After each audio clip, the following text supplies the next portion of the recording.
Good evening, ladies and gentlemen. Welcome to A Pleasant Encounter. Again, I have Attorney Alan Mill here with us from the Uptown Law Center, who's going to continue his program about the youth who have natural life. And I have Norm Upshaw here with me tonight. And we're going to try to make this show work because guess what? There's a lot of things going on around here. A lot of things that I read affect me in a lot of ways. So we're just going to move right ahead and bring this smorgasbord. Attorney Allen. Unfortunately, I don't have an update. Last week we talked about the first case that was going back for resentencing, Adolfo Davis. He was the one who committed a murder back when he was 15, 16 years old and was sentenced to natural life without, even though he was not the person who did the shooting. He was just there as the lookout for a bunch of older kids. The Supreme Court decided about a year ago that natural life for juveniles was not constitutional. The Illinois Supreme Court decided last summer that it would apply retroactively in Illinois. So all those people who got sentenced to natural life as juveniles get a rehearing. He's the first one up. That is still going on. So there's not a decision yet by the judge. There will be a lot more coming. We still got another 50, 60 kids that have to go through that process over the next several months. They all have lawyers. They're all working to do their cases, get them ready to go. So that's where those guys stand. I don't have a big update for you. But it's an update because a lot of people listening that was not listening probably last week to know what's going on. And you know what, Alan? I was thinking about it. Maybe we should have something to pull these families together. There is something. Okay. They've been meeting at the Precious Blood Ministries. They've been hosting a monthly meeting where as many family members as want to come together. They've been exchanging ideas and how they can support their children. It's partly a self-support group. They have a luncheon once a month. I'm sorry I don't remember the date, but we'll let you know what it is. And every month at Precious Blood Ministries for about the last year they've been coming together. Because some of these youth have been locked up for years. Absolutely. I mean, they're not youth anymore. No, they're not. But they were babes basically when the decision was made or how it came about. And I think there's a lot of things that they're going to need coming out of the prison. Oh, absolutely. And of course, that's one of the things. If you get your sentence cut, you may not get all the support services. Not that they're a lot anyway. That you would get out if you maxed out your sentence. So yeah, they're definitely going to need a lot of help. And of course, it's better to be out than it is to be in. But they're certainly going to need support, and it's going to be a long road to get there. And of course, what they're going through right now is really stressful. Not knowing whether or not you're going to spend the rest of your life in prison or get out tomorrow. Is there a medium where the judge can stop in between letting them out and life? Right now, the judge can do whatever they want. Illinois has not passed a new law yet.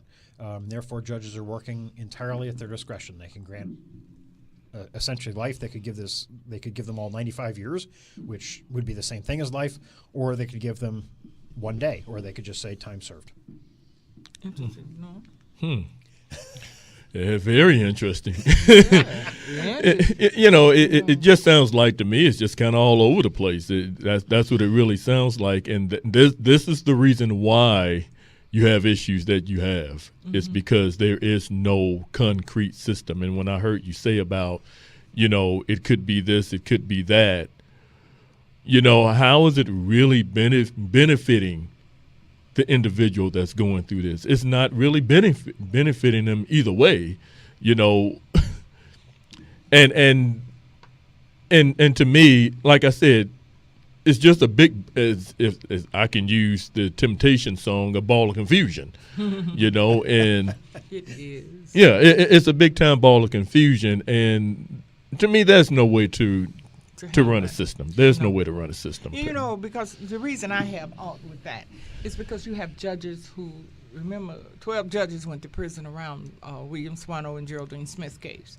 And you have judges on there like the Judge Maloney, who did not care about human life, periodly. Just the money. And you still might have some of those wayward judges on there that don't care. Okay, they say I can't give you life, but I can give you 99 years. What's the difference? That's right. It is, and partly that's a failure of our legislator. They have not been able to come up with a plan. Some people in the legislature are fighting for 95 years to be the minimum that the judge can get out. Others are saying that they ought to have much lower amounts. But it's even more confusing to think because the rules aren't yet because there hasn't been one of these cases, there aren't any rules. So can the judges consider your behavior in prison, or do they have to resentence them as if they were sentencing back when they're 16 and 17 years old? And if they can consider the time they spent in prison, which for most guys would be really helpful because most of them have pretty good records by now, the department is always trying to make every little disciplinary problem sound terrible. So, if you get found with a cookie outside of the dining hall, they write it up as dangerous contraband. Right. If you take an apple back to your cell, they write it up as drug paraphernalia because you could, in theory, use it to make hooch with. So I've been working with some of those lawyers to try to work through some of those disciplinary reports because the state's attorney is, of course, trying to paint everybody as a terrible person in prison, come out with a list of the 35 or 40 or whatever it is disciplinary infractions they've gotten, and I've been telling these lawyers, you got to look and see what they really are. You can't go by the title of them. You can't go by what the department says they did. You got to get the actual disciplinary report and read what the guard wrote down, and then talk to your client about each one of those.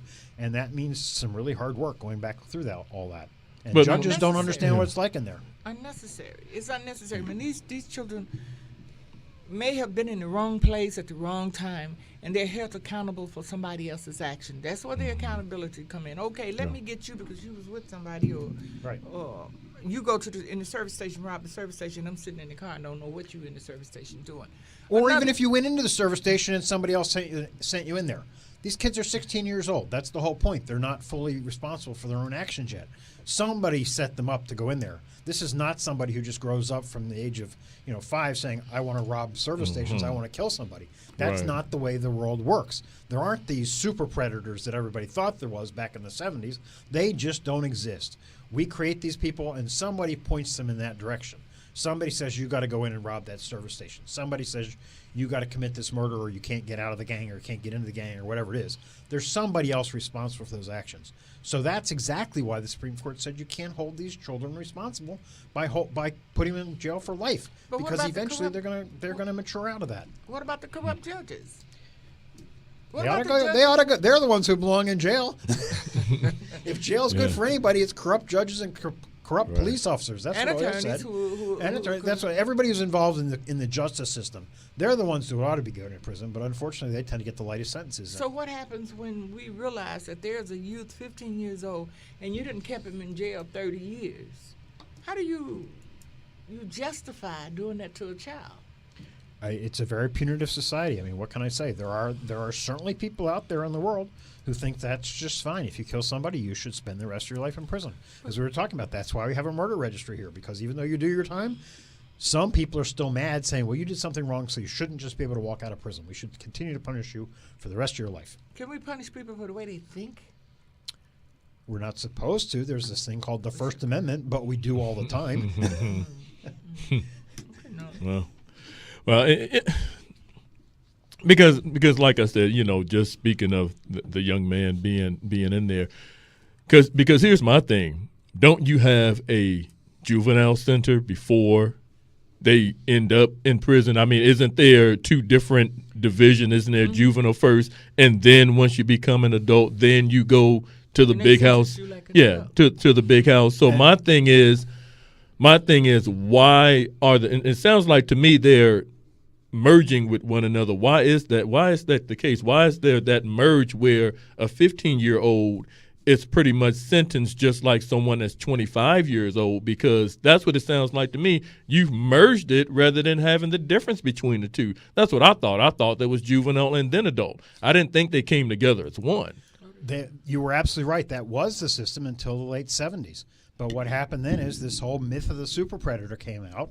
So voters persuaded, or legislators persuaded voters, or somebody persuaded somebody, the press had a lot to do with it, persuaded them that there were all these so-called kids that were in fact these super predators, and we should lock them up forever.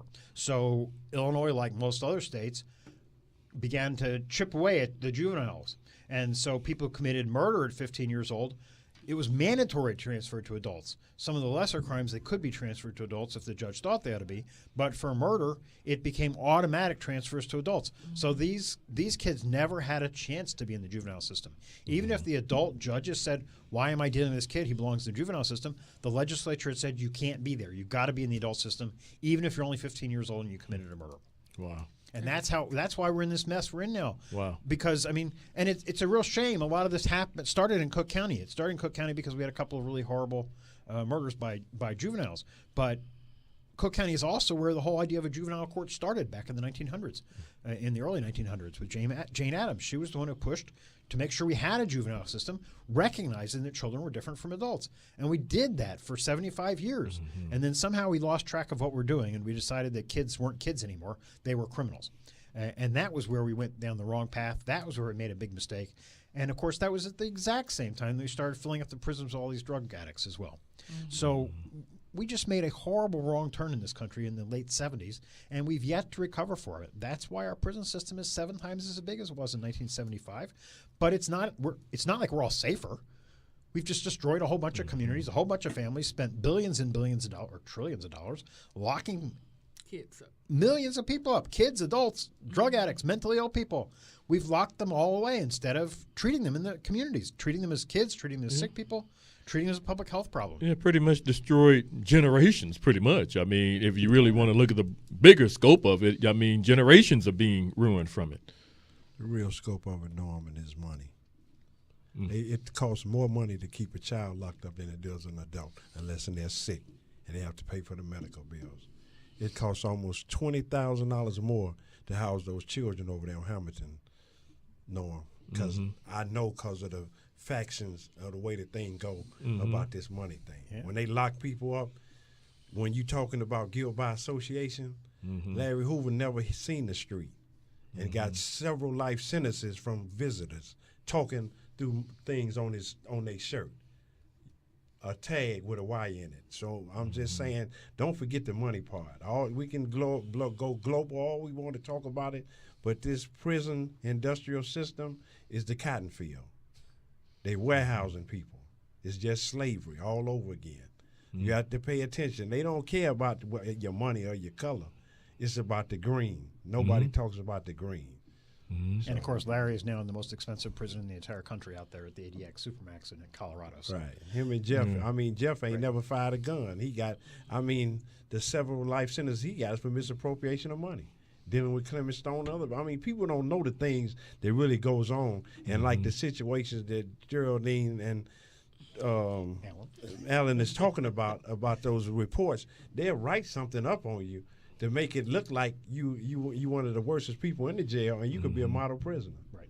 But you got to read through the report, and you got to hear from the person that they wrote the report on. And we still live in that mindset that you are innocent till you proven guilty. But it's just the opposite way. They changed it right in front of you. Yeah, right in front of you. Yeah, and it said that in the Bible. They said in the Bible we would change from guilty to innocent to you being guilty and have to prove that you're innocent. And that's the fight is fixed when you get in the door. You versus the United States. Now, how you gonna win? How many countries? And it's not even when you get in the door. I mean, we see this. That's why what we see on the streets right now. You see it on the streets. Yeah, you see it on the streets. I mean, young people, particularly young black people, they're presumed guilty. They have to prove to a police officer whenever a police officer drives up on them that they're innocent. Right. And that's the way the police deal with them. Is as soon as you see a young black man, then they're guilty of something, and that's why you see the murders. That's why you see the tasings. That's why you see the beatings.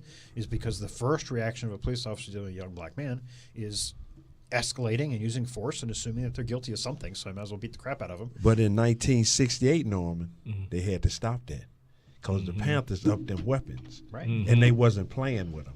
And when I mentioned those two guys, I mentioned like Larry and Jeff. When they took the structure off the street, they had no idea that this was going to happen. But they have too much pride and ego to go back and say they made a mistake. For some of those who are very naive, would you explain when they took the structure off the streets? Yeah, when they took the heads off, they knew that there was going to be renegades everywhere.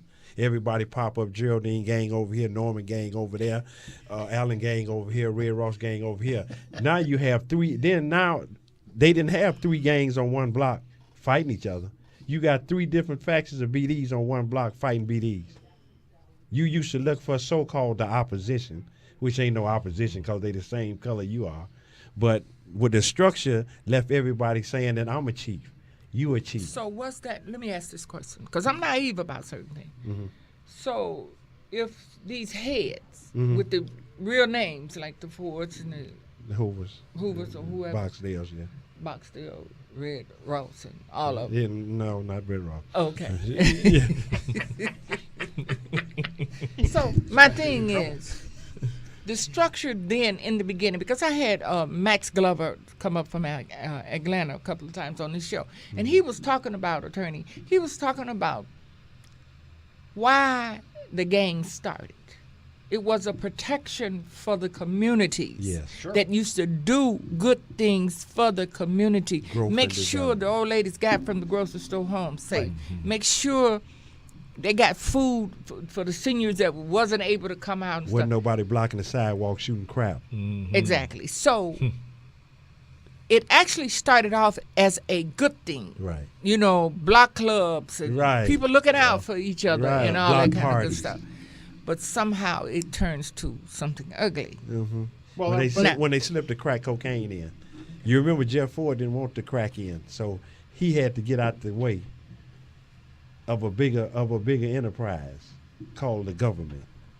Now you see that So when they they didn't want the communities to thrive, the black communities there to you go. thrive. When they had hemp, you could make clothes out of hemp, like you make clothes. You can do certain things with weed was a medicine in Jamaica, and it still is a medicine. Never was illegal, but now weed is all of a sudden legal because they can. But you done locked up hundreds, thousands of people for They it. done messed up a lot of people's lives. Now, where's the class action suit to shut them down? Do you know how many trillions of dollars they'd have to pay all those people that they locked up for some weed? Good In the point, suburbs, Fred. you get a ticket.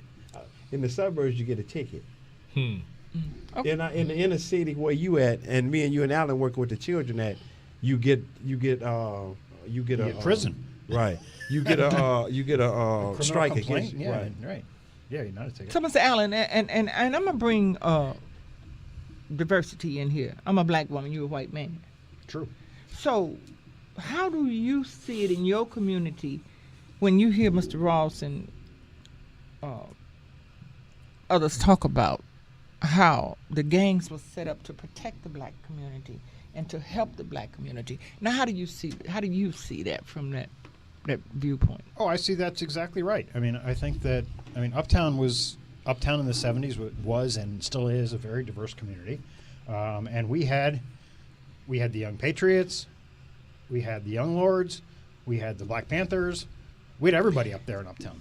And Really? for a while, they were together. It was Fred Hampton was forming that Rainbow Coalition all over the city, and we were all right here in Chicago. And there's a great story that one of the Panthers tells, that he went up to Uptown and was in a meeting with a whole bunch of these young white kids and went outside, and they were not really listening to what was going on. And then one of them was thrown up against a car by the police. And the black guy and the white guy all came together and blocked that police car, came together and said, "We're not getting out. We're not leaving until you let this kid out." The kid got out, and all of a sudden they realized they all had the same enemy, the police. I wanted to mention him. I was going to bring Fred Hampton Jr. Yeah. for him to talk to, but I also want him to remind you, Norman, and everybody that's listening, Mayor Daley was in the hamburger gang. So since you want to give Hamburger. kudos, go ahead, Alan. It might come better from you. Well, I'm not sure where you're going with that, but That was the name of his gang. yeah, right. I mean, the Mayor Daley hamburgers. had their own little white gang back then in Bridgeport, And he went on from there And to that's be what- the mayor. right? And that was the formation of that political machine that really ended up being running the whole city for decades, and that's where it started. And that's really when they came down on the big gangs, is when they started listening to people like Fred and said, maybe we should be doing some political stuff here and not just dealing dope, or not dealing dope at all. We should be getting together on the political side. And that's all of a sudden when they started coming down on him. And you're right, in terms of Jeff Fort, he went to prison for lobbying. He went to prison for lobbying because he made some deal with Libya. So he was out there lobbying, and that's why he got federal time, is because he was lobbying. If he'd been a rich white guy lobbying, he'd be a millionaire. But since he's a young guy from the ghetto lobbying, then all of a sudden it's a multinational crime and terrorism, and he's in prison for the rest of his life. So it was when these guys all got together and started becoming political that the police really cracked down on them. If you're just slinging dope to your own people, yeah, we don't like that and we'll lock you up. But if you're going to talk about taking political power in this city, then the Daley machine was going to have none of that. So that's when they really lopped off the leadership. And not to misdirect you, Miss Smith, But when Martin Luther King went to talking about the finances in Vietnam, you must be silenced. You don't get in our game and play with the funds, sir. So now, back. I got another question. Sir? You set up a landmine on that one. Yeah. What my thing is, I know that there's one young lady in Logan Correctional, yeah. Logan Correctional, In Lincoln, Illinois. has a natural life sentence.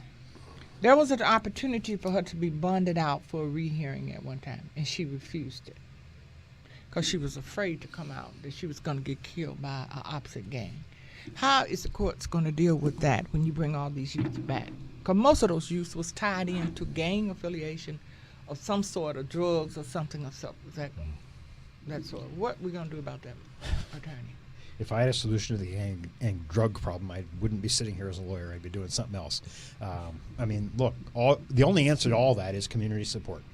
I mean, that's the only answer to this whole mess. And frankly, that's the real damage that this war on drugs has done. Quite aside from the people and the money, it's actually created more crime because of the destabilization of large parts of the city, because we've lopped off so many, particularly young black men, who would normally be the wage earners and the fathers, and we've taken them out of the community altogether and thrown them in prison. So there's some good work being done right now by academics showing that, in fact, this war on drugs has increased the crime rate and has made us all more dangerous by being so pervasive that in some communities, not the whole city, but in certain communities where the vast majority of these young people come from, those communities are now less safe precisely because we lock up so many people. I agree. We need a amended defense program, Ms. Smith, and bridging the gap between the vendettas of the gang members. Me personally knowing them and knowing what they fight about, it's the communication to get them to forgive the vendettas. The forgiveness part of them, you killed my cousin, so I kill your sister. See, a lot of that goes on that nobody talks about. And when they find out that they killed a sister and a cousin, 3 rows down the line, they some kin to the people that the same people that they killed. And that was, in theory, what ceasefire was supposed to do, was get in there when the first killing happened and stop the vendettas. But Warner, of course, has cut off all that funding, so there is no more ceasefire right now. Well, yeah, and then it's now I have to step in there a little bit because I worked with Ceasefire for a year. I didn't work for them, but I worked alongside of them under contract from the Crawford Broadcasting, and just to get the eyewitness account from the streets to know what was going on. And a lot of times it was just walk the streets. Back a few years ago, they would try to do some intervention, but basically now they don't. They run fast as the gun be shooting.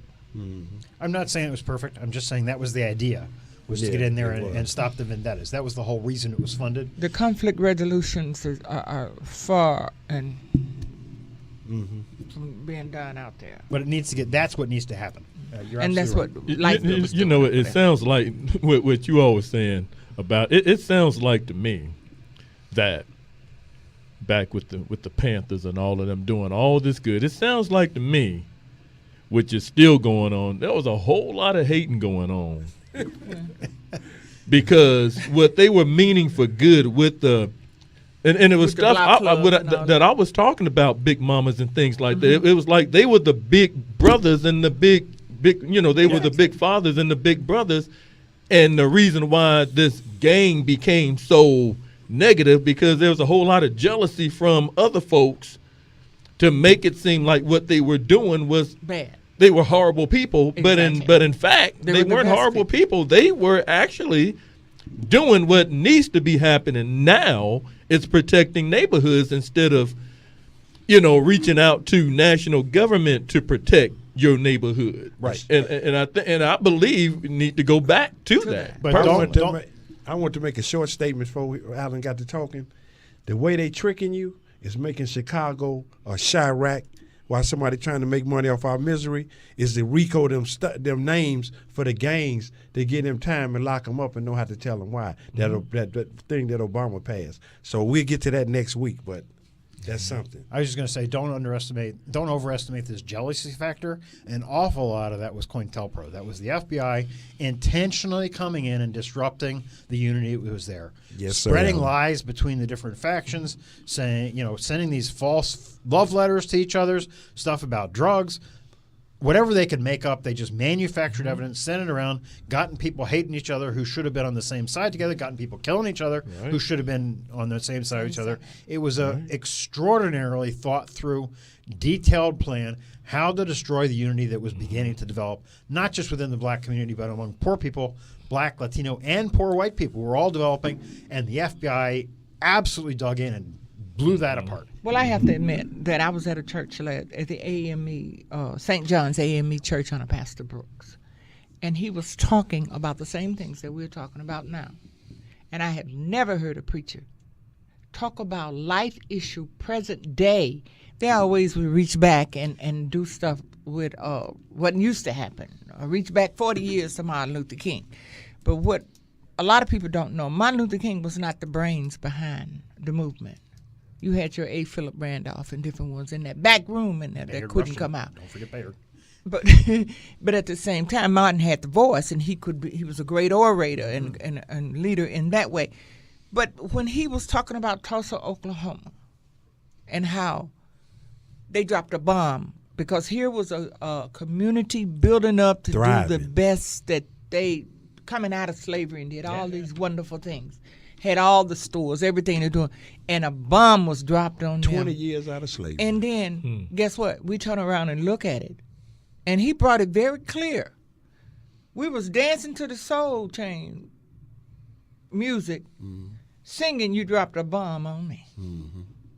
Not understanding what the music was intended to teach and how it was teaching and whatever it was teaching. So a lot of things, we've been so misled.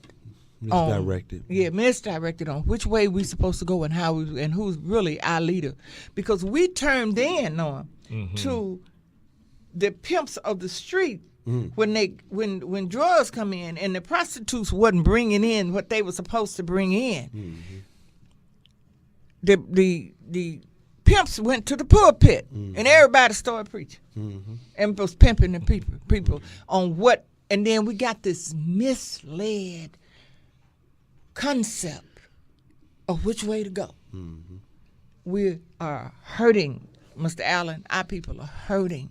And every time a leader raises up and try to guide them the right way, we have to fight our own sometime to get them to understand the mindset that some of us have is completely a cesspool. And with that, I say, ladies and gentlemen, this is WICA 102.3 FM, your Rejoice Gospel Network. I'm Miss Geraldine Smith, and this is A Pleasant Encounter. It's a pleasant encounter because we talk about issues that nobody else want to touch. We talk about issues that affect human life. And most of all, we talk about Mr. Donald Crawford for allowing this to be our humanitarian arm of the Crawford Broadcasting. Ladies and gentlemen, once again, this is WICA 102.3 FM, your Rejoice Gospel Network. I'm Miss Geraldine